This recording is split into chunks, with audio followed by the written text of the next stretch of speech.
Hello, Aquarius, Sun, Moon Rising, and Venus Signs. Kamusta kayo?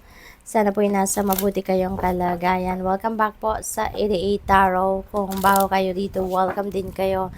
Thank you for your support. I truly appreciate it. God bless you all. Aquarius po, unang mensahe po ninyo, Battle of the Blues, take steps toward positive change.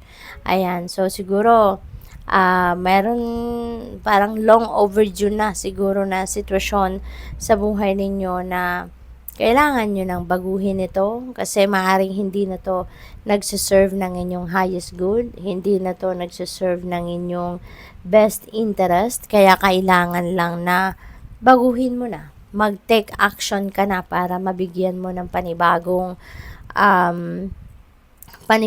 mukha, kumbaga, ang sitwasyon na ito, no? Maaari din na ang iba sa inyo nagpo-procrastinate, maybe ang iba sa inyo aware kayo na kailangan ng magdesisyon kayo dito na baguhin ang sitwasyon ninyo, but maybe hindi kayo, alam mo yun, yung parang siguro naguguluhan kayo if this is what you really need right now, no? Kaya pag-isipan ninyong mabuti, okay? Tignan ninyo ang inyong sitwasyon on a higher perspective, no? And figure out, diba, what do you need to do. What else? We have resilience, rise above tribulations, okay? You are resilient, no? You are a strong person. Marami na kayong natutunan sa buhay in the past. Marami na kayong na-experience in the past. Kaya marami na kayong life lessons, no? Na naipon, kumbaga, sa buhay ninyo. So, it is about time na, 'di ba? Naggamitin ninyo at i-apply ninyo yung inyong resilience, i-apply ninyo sa inyong sitwasyon ang mga life lessons, no, na na natutunan ninyo, na naipon nyo na sa sarili ninyo. And with that, you will be able to rise above your tribulations. You will be able to rise above your challenges na pinagdadaanan. Okay? We have celebration. Merong mga okasyon siguro kayong isa-celebrate, or baka meron kayong mga pupuntahang social events, no? Baka meron mga celebration ang kung sino mang kaibigan ninyo, kamag-anak, mga kakilala, and maybe you will be invited to a social event. We have self-reliance. And don't be afraid to fly solo. Okay? Unang-una, Aquarius, huwag kayong matakot, no, na lumipad mag-isa kasi unang-una, hindi sa inyo ibibigay ang opportunity na yan kung hindi nyo pa kaya. Kaya yan binibigay sa inyo ang oportunidad, no, na maging self-reliant kayo sa inyong sitwasyon, maging matuto kayong tumayo sa inyong sariling paa and fly solo, fly high, because nakikita ng universe na it's about time na for you to do that. And it's about time na, no, na kaya mo nang tumayo sa sarili mong paa mag-isa sa ngayon. Kaya binibigay sa inyo yan, no, na opportunity na yan. Kaya huwag kayong matakot. Okay? What else? We have Dove, take a leap of faith.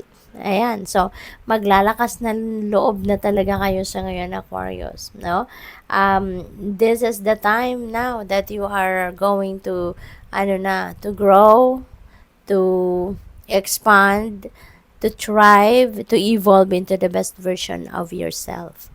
Meron na kayong lakas ng loob sa ngayon, no? Your resilience, your self-reliance, 'di ba, will be on display sa ngayon. At isa pa, yung tiwala ninyo sa Panginoon, nandiyan, buhay na buhay. Kaya, you are ready to take risk because you know that you have the spirit's back, no?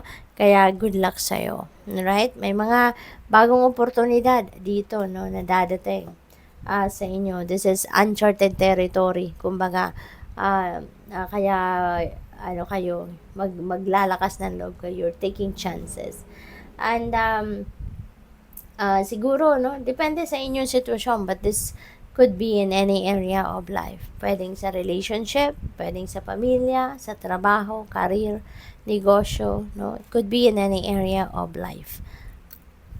We have competition, summon courage and self-confidence. Ayan. So, meron ditong competition, no? Siguro na kinabibilangan kayo. This could be related sa trabaho. This could be a rivalry sa posisyon, sa trabaho, sa promotion, sa karagdagang sweldo, baka marami kayong kakompete dito, no? Marami kayong magko-compete dito, kumbaga, sa, siguro, sa promotion na to. So, that's what I'm picking up. Probably then, since may nakikita akong bata dito, so this could be also sa school, no? Baka ang iba sa inyo, baka kayo mismo yung siguro running for a position, running for honors, mga ganon sa school, and maybe malaki or mataas yung competition, 'di ba? Marami kayong magagaling. Pwede rin na sa mga anak ninyo ito, no?